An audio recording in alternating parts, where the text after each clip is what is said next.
It is my great pleasure to introduce our keynote speaker. Mayor Rex Parris is quite possibly one of the most inspirational civic leaders I have ever met. A leader whose passion and commitment to a cleaner future is literally changing the course of history. In his role as mayor of Lancaster, California since 2008, Mayor Parris has developed and implemented his vision of making Lancaster the solar energy capital of the world, a role model for cities around the world.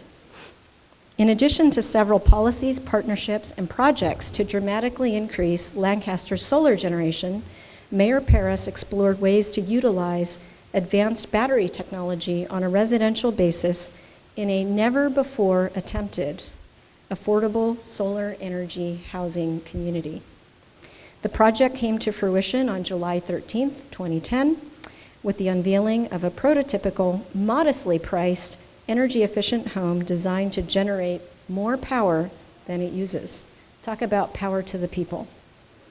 Mayor Parris is a true champion for clean energy and energy storage. The kind of leader who not only is walking the talk, but who also makes you want to jump out of your chair and personally get involved, to personally make a difference. He is, in short, the perfect person to be the keynote for our first inaugural Grid-Connected Energy Storage Conference, Energy Storage North America. Be prepared to be inspired. Fasten your seatbelts, and please join me in welcoming Mayor Rex Parris. The reality is, whether you like it or not, we are not going to be able to save this planet unless we figure out how to store energy. I mean, the long and the short of it is I can put miles and miles of solar panels in the desert of Lancaster, but unless we can store it, it's all for naught. And we are now in that position where it can't be for naught.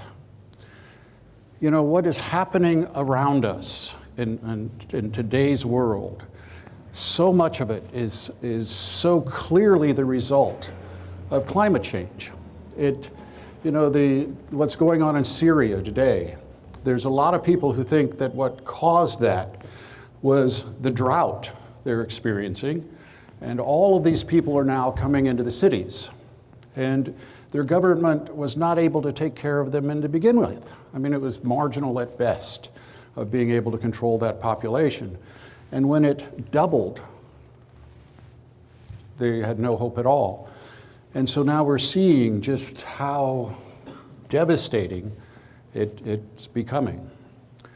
And believe it or not, it's this room that is going to solve the storage problem and the few people you're connected to outwards.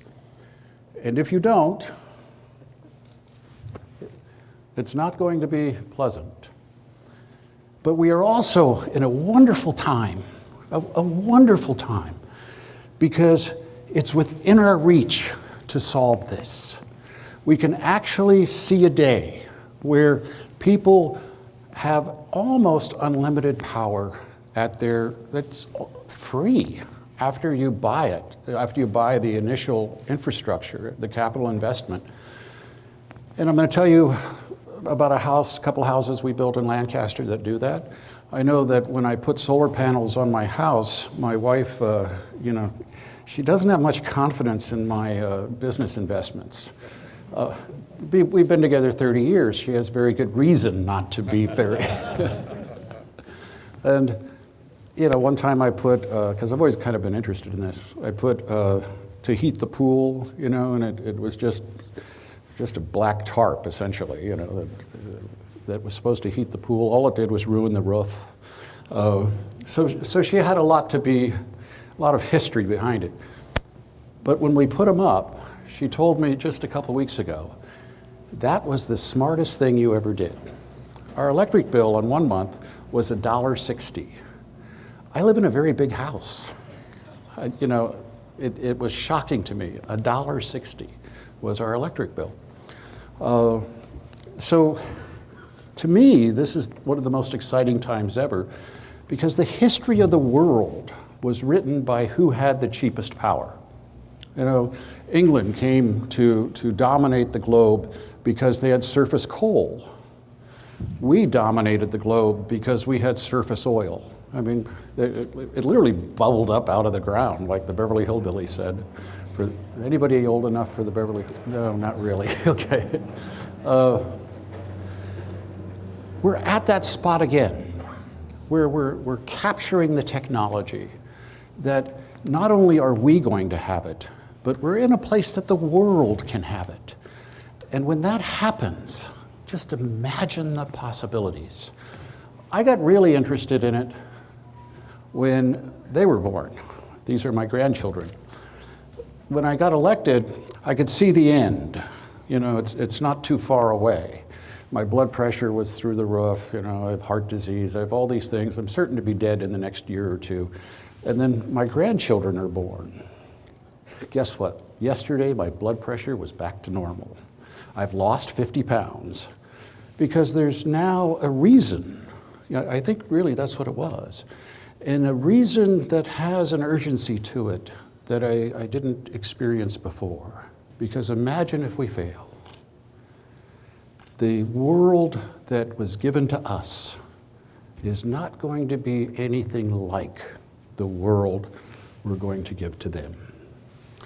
And if anything you do in the next few days, anything you accomplish, if you can accomplish the urgency that is required to save this planet, and I know how alarmist that sounds. It's not the global warming that's going to take us out. It's the wars it brings about. The disruption of economies and of people moving is just too great for us to bear, and under the current geopolitical system anyway. Not too long ago, 60 years ago, there was the Holocaust. The Holocaust did not happen because people could not get out of Germany. It was that they could not get in. Nobody would take them. That was the real reason of the Holocaust. We wouldn't take them, Canada wouldn't take them, nobody would take them. Imagine that times 1,000. Because that was 10 million people.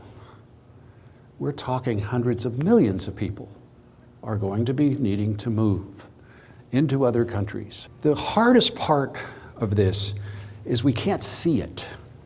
You know, if NASA told us, or all the astrophysicists of the world, 95% of them, or 95% of the astronomers told us that was heading for the planet Earth, and it's way, way out there, and you can only see it, it's a speck, but you could see it.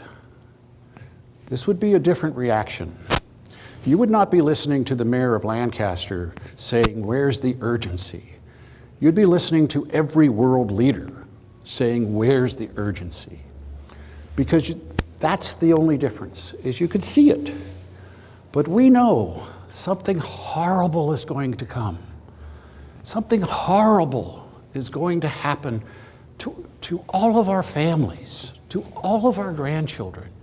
And we don't know when exactly, and we don't know what, but we know it will be horrible. And yet today, we're creeping along. We're creeping along.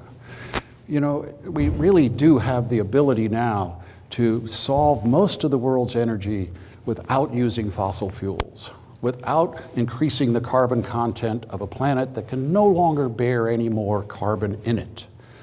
But yet we still proceed with the old paradigms. Not too long ago, last month I guess it was, time goes so weird these days. It was 3 months ago, I think I was at Singularity University. They have it, NASA Ames, you know, it's 10 days of what's happening in the world of technology. You know, what are the big changes happening? And what they mostly talked about is how we're now in an exponential phase that the world has never seen before. Things happen exponentially fast. And they were saying, one of the speakers said, you know, we ought to get rid of all of the executives and put 25-year-olds in. And I thought, that's so ridiculous. And of course it is ridiculous. But what he wasn't recognizing is that people are, the very successful people running these corporations, running countries, got there because they can recognize patterns. That's the only real reason. I mean, they got social skills, and yeah, they finished high school, and you know, they got all that stuff. But what they really have is an ability to see patterns as they develop and intercept them. They can't do that anymore because all of that pattern recognition is changing. And you're changing it for them, you know? I mean, think about a planet that now can store energy. We've never had that before. It's astonishing. But unfortunately, the people who are making the decisions are secure if the old patterns stay in place. And they resist it. You know, they say they don't. They say they don't. You know, but you should have seen the look on the face of the Edison executives when I said, I want every street light to be LED. I mean, it was horror. It was literally horror. And I realized a year later, we're going to have to buy the poles and put our own LED lights up. I mean, it seems absurd to me that we have the technology to store the energy during the day, shine the light during the night, and not even have wires. I mean, that's easy with today's technology. But I had to buy the poles to do it. I mean, they just weren't going to have it. You know, this was just last year. Last year, global warming was created by the Chinese so that they could compete.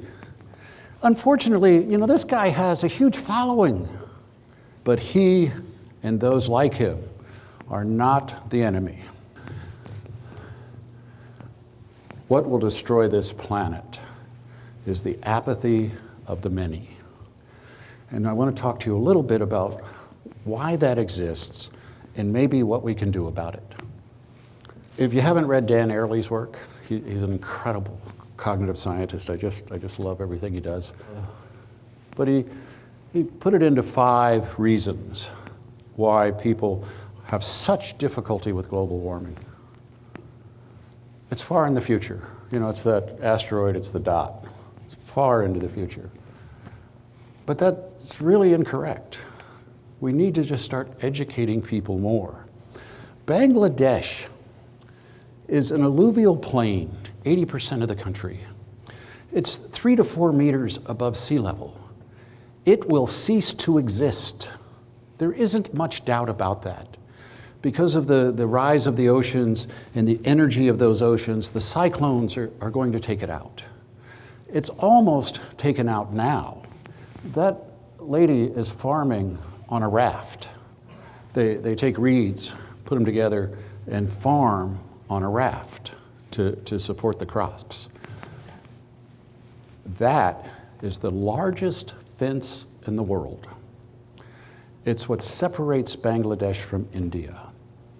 And when I talk to you about how they can't get out, they are increasing the size and strength and the patrols on that fence every single day.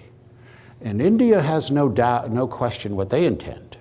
They intend 156 million people to die before they are allowed to immigrate into India. It is becoming a struggle for survival right now. It is not far into the future, but we fail to educate people about that. And we, you know, every single week, at least 2 or 3 times a week, I am pushing that message on Facebook, on speeches, on telephone calls, constantly pushing that message. And if you're not doing that, you're not doing enough. And it affects others. You know, there's really that conception that, what do I care about Bangladesh? I've never been to Bangladesh, you know? I mean, there's that conception, it happens to others. But we found out this year that that may not be true, didn't we? There was Hurricane Sandy. There was a tornado in Oklahoma that was 2 miles wide. How is that possible?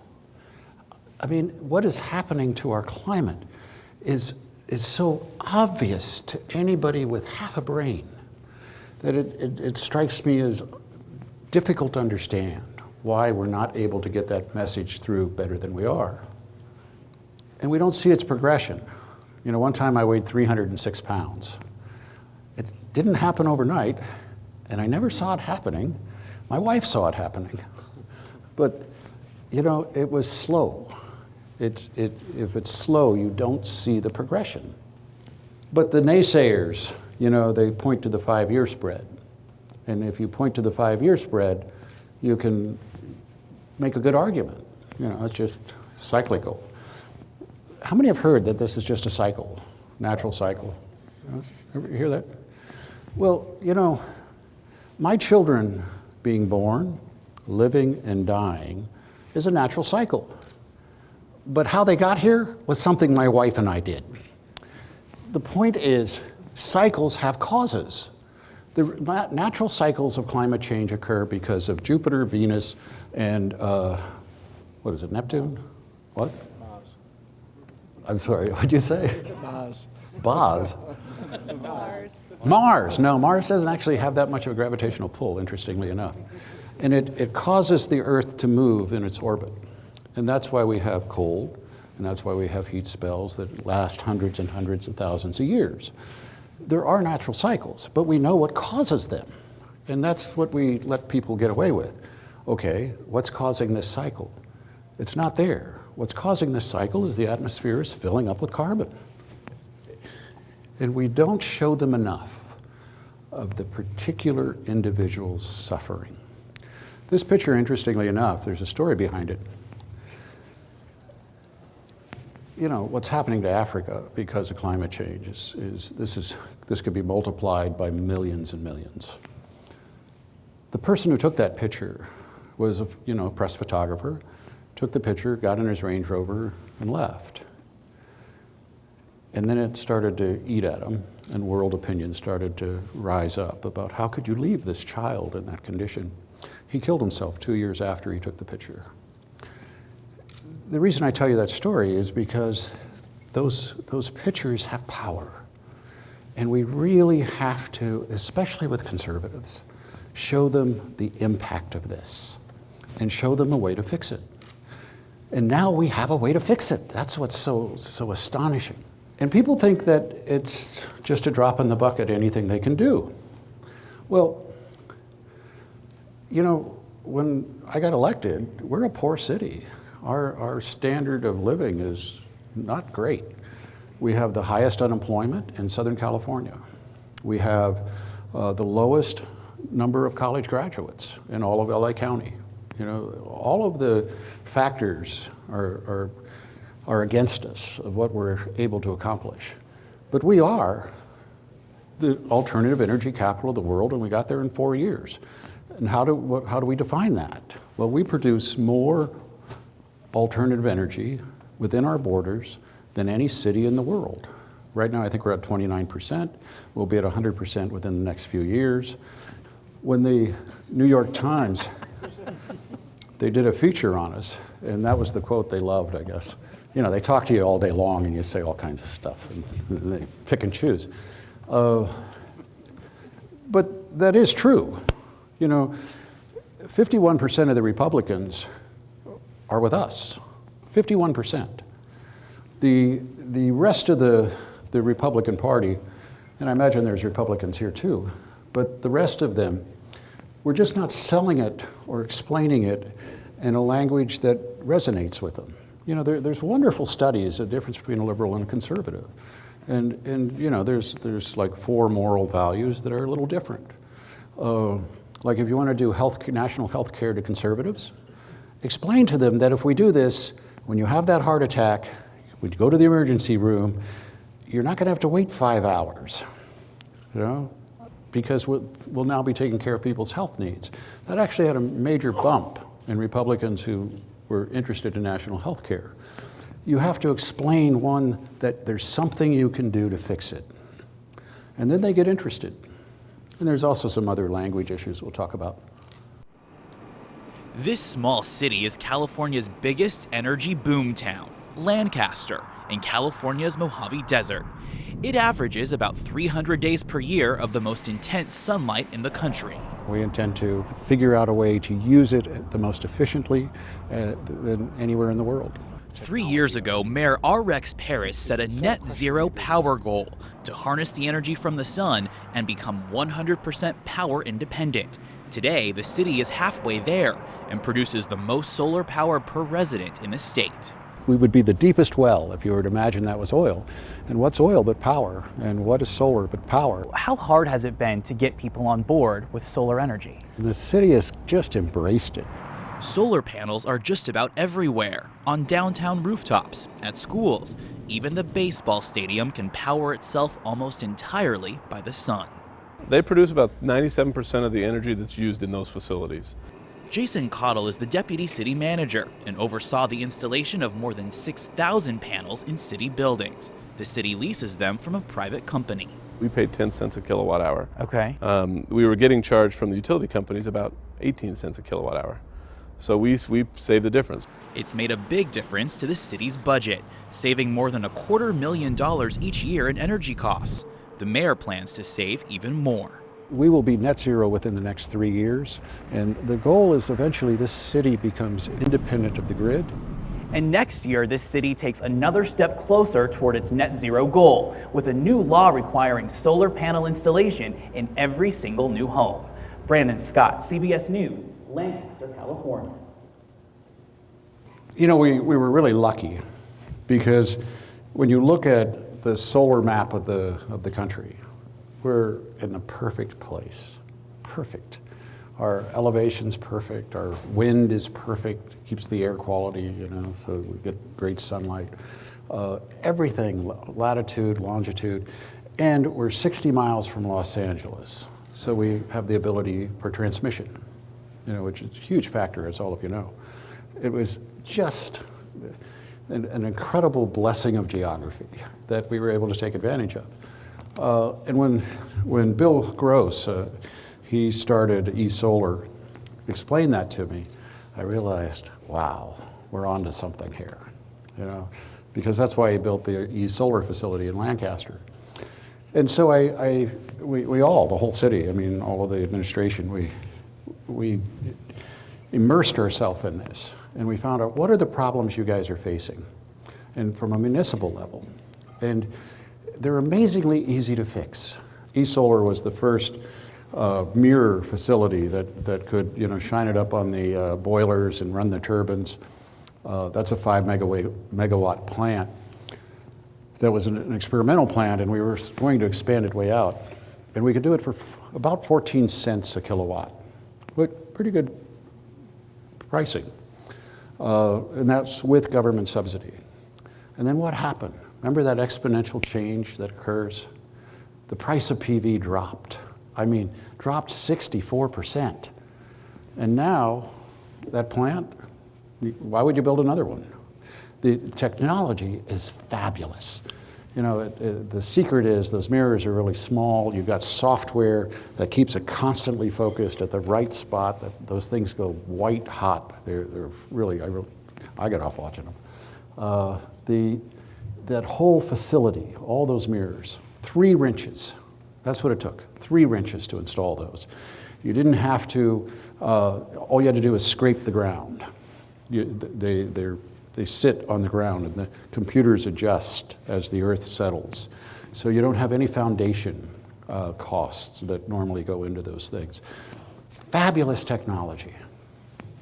Just like that, wiped out. And we have to be prepared for that.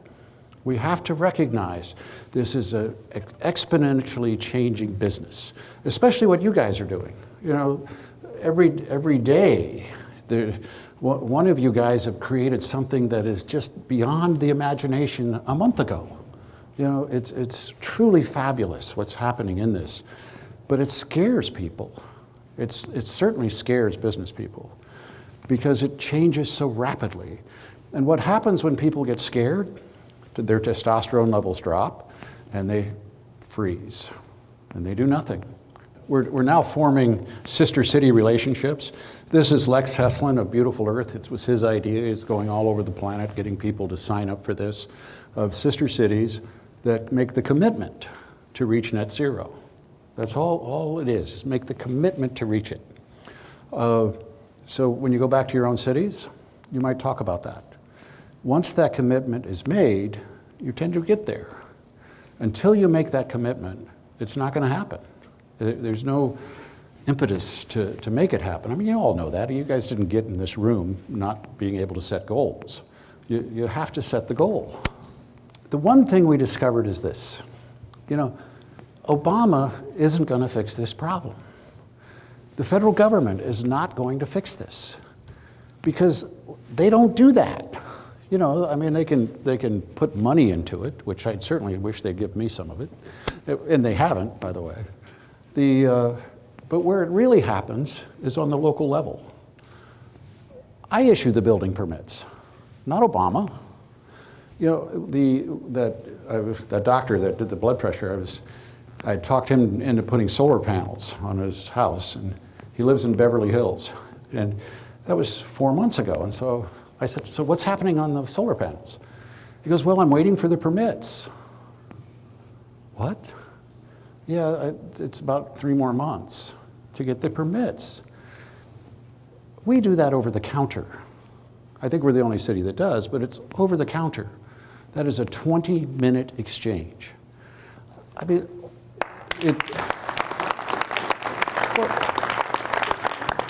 my guys don't know anything about solar.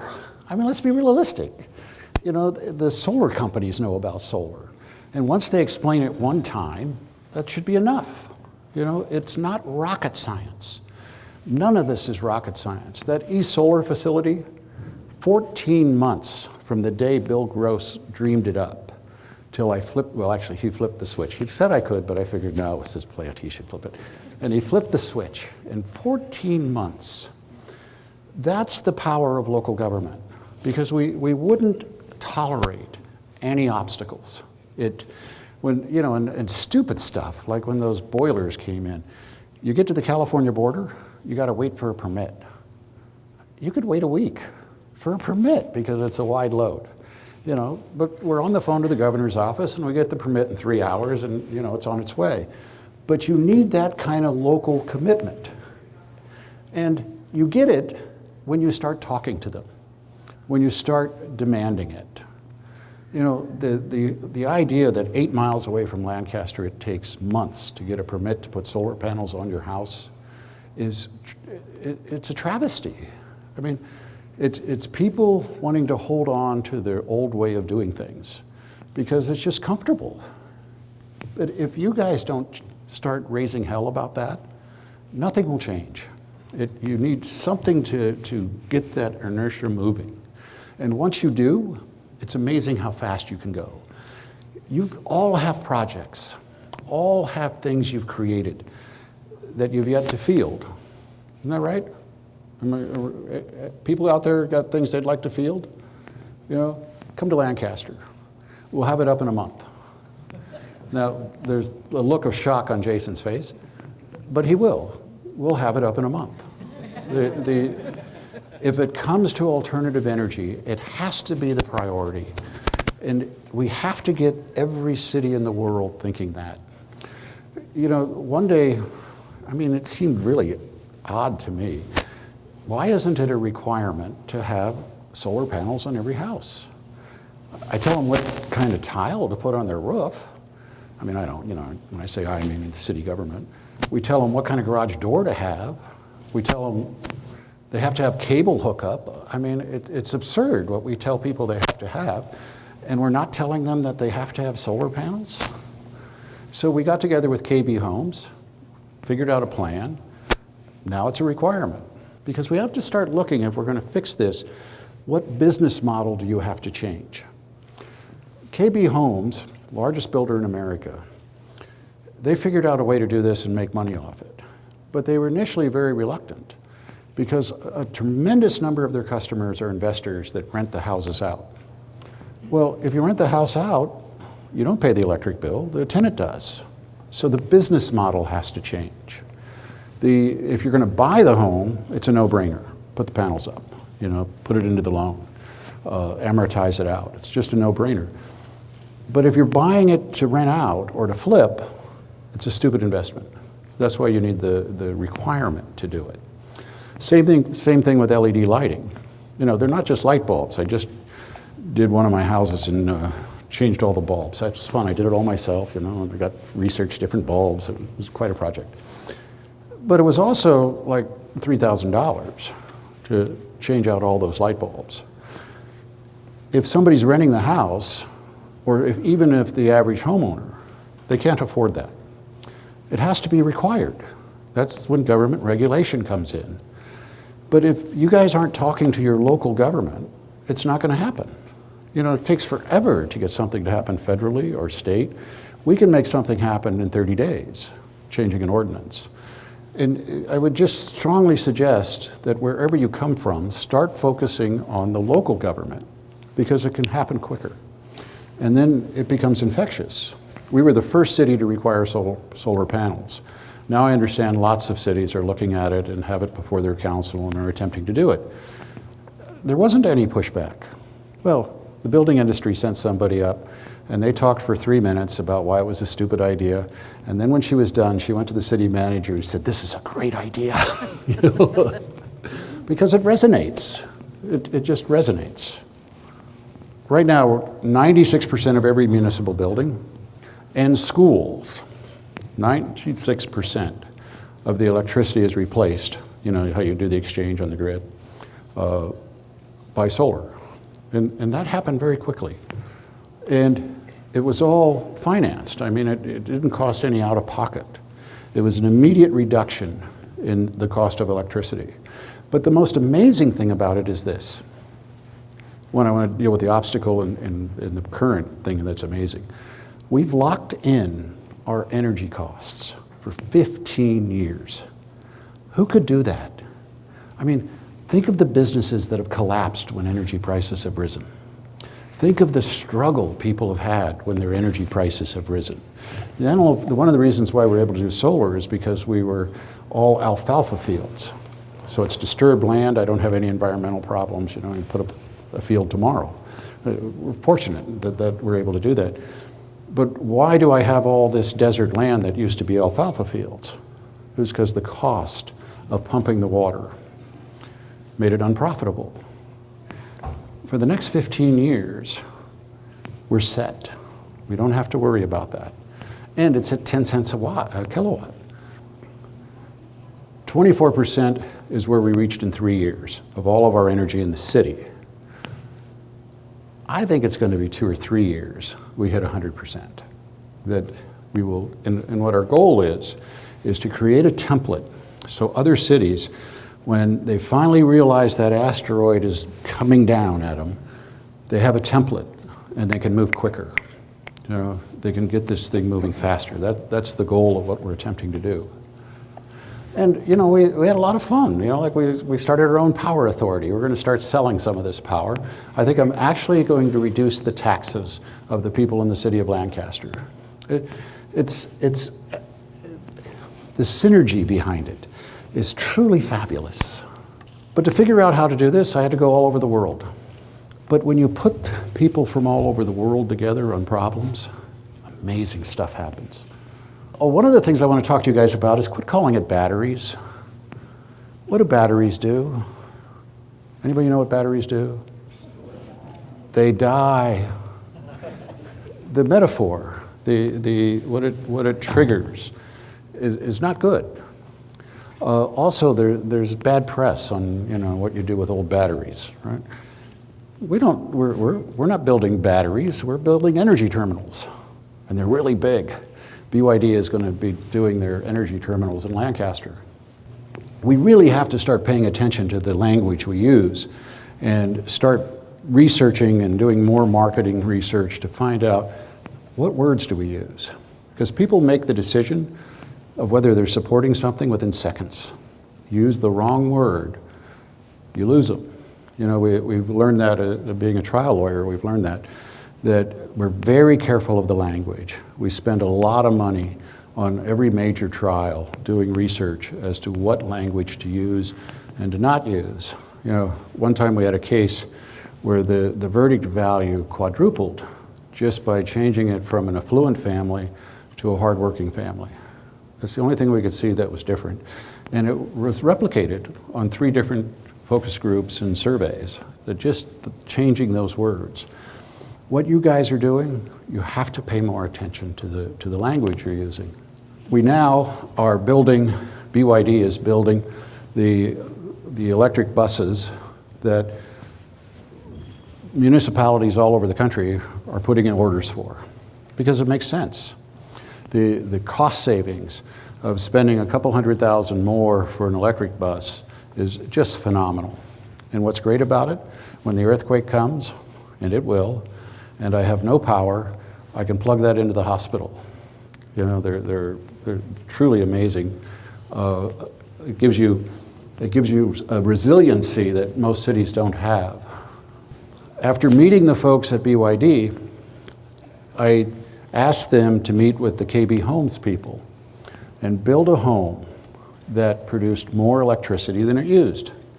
We had this great meeting in Westwood, and understand, I'd never been in a meeting that high-powered. You know, I mean, I act like I had, but I never had been. It was, gee, that's the CEO of KB Homes, you know, and I'm trying to act like, yeah, you know, I do this all the time. But it was a fascinating experience, because they were telling me, we can't do this. It's never been done, you can't do it. I mean, can you do it affordably? Anybody can build a home that does that on $1 million budget. The quest, can you do it affordably? And BYD had the batteries, the energy terminals, and the inverters to be able to accomplish it. But they're telling me it can't be done. And I said, okay, this is what I'll do. I'll waive all building permits if you just try. Okay, we'll try.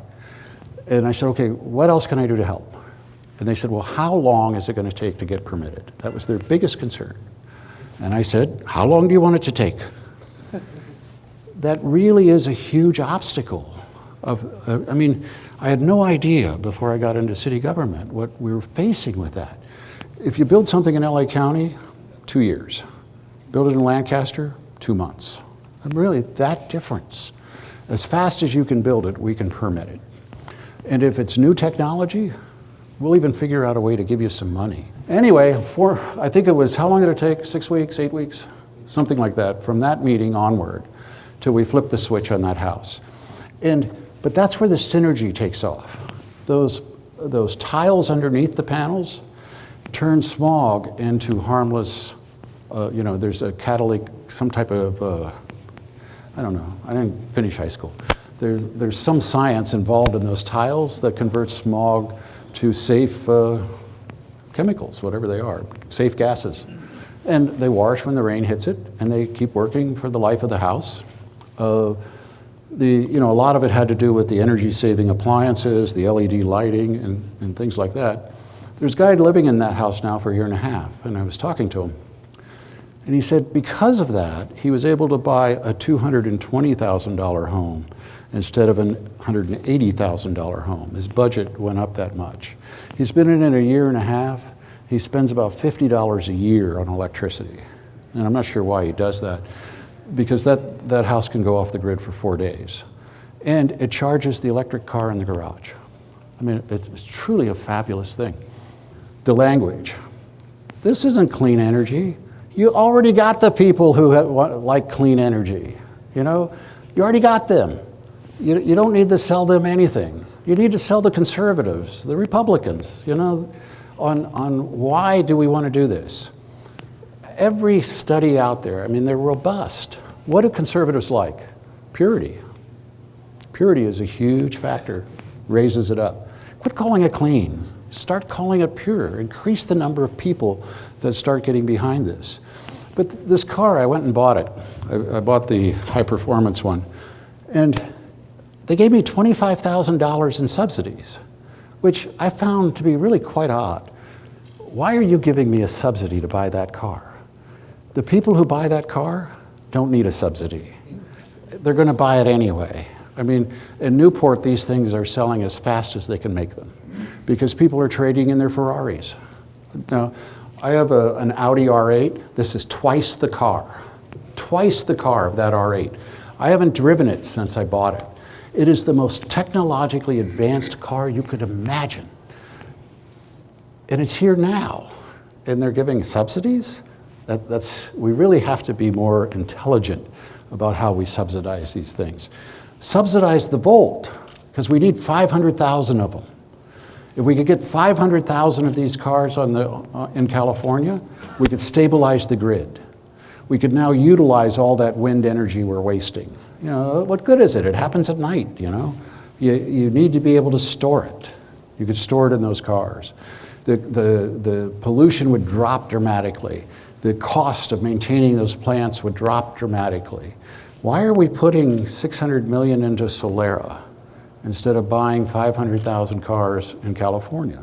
I mean, we have to start using our heads more.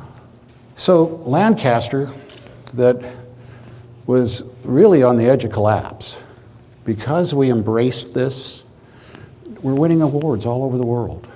We were in Austria to win the World's Energy Globe Award. The EPA gave us the most sustainable city. And it's because of this synergy that's happening around this. I call it the Crackle. You know, there's places in the world, like Berkeley crackles. You know, how many people have been to Berkeley? You know, doesn't it crackle? I mean, it's different. There's an excitement. There's something happening there. If you go to the Mojave Airport, where all the private space is going on, you know, they're building private spacecraft there, go into the coffee shop and just sit there and just feel it crackle. And it's because people are engaged. They're excited about what they're doing. They're doing stuff that's totally innovative. We're seeing that resurge in our city. We used to be the place where if it flew, we built it. B-1, B-2, shuttle, all of it, we built it. X-15, everything came out of Lancaster, Palmdale, the Antelope Valley. That went away. It's coming back. And one of the things we did is with BYD, I was talking to them because I just come back from that executive program I told you about. And I'd been in the Google car. And I said, you know, this makes sense with a bus. Really.